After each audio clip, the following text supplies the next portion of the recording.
This is CNN Breaking News. Day 26, the federal workers are feeling the brunt, 1/4 of the government affected.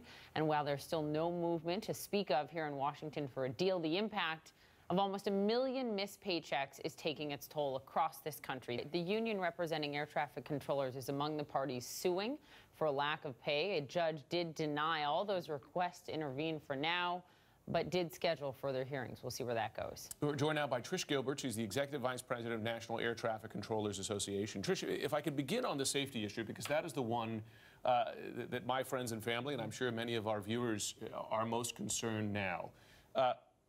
In the air, is there any reason why people flying should be concerned that there's not enough man and woman power to keep planes safe as they're flying? Right.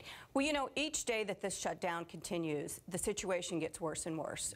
There are several complicated, complex layers in our system to ensure that it maintains the critical safety components that we all rely on when we fly.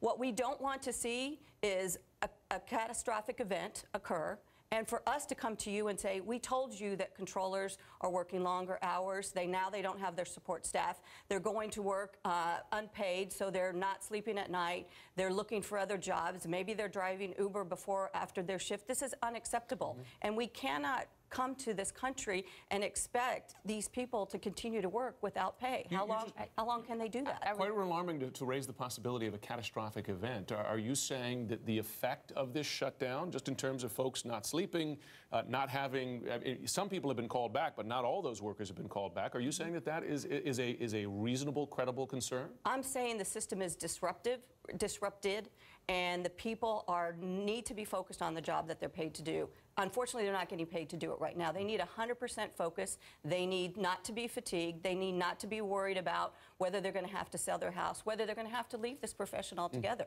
Given all that you've just laid out, and it is alarming to hear, bottom line, would you say, Trish, that flying is less safe today than it was a month ago?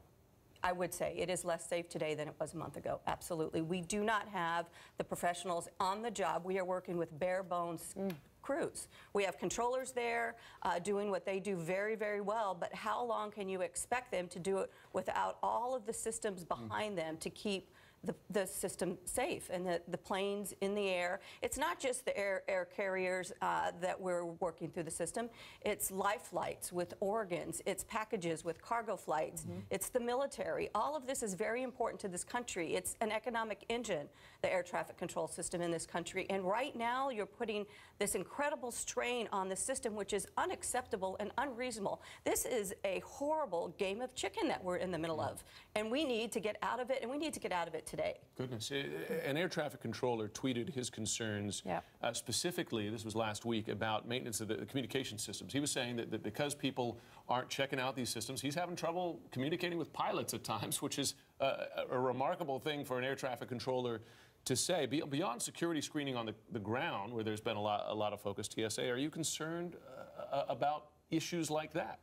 Absolutely.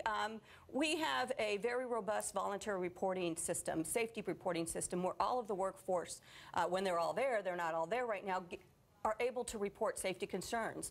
We can still do that today, but there's nobody underneath to take any action with the things that are reported. And we have, you know, dozens of things reported every single day. So that process is completely torn away from the workforce. Maintenance of our infrastructure, new technologies that would improve safety, a piece of technology that is going to help controllers identify aircraft that are lined up on the wrong taxiway or runway, which was a critical event that we almost saw, you know, tragic event in San Francisco last year when we had the Airbus lined up on the taxiway.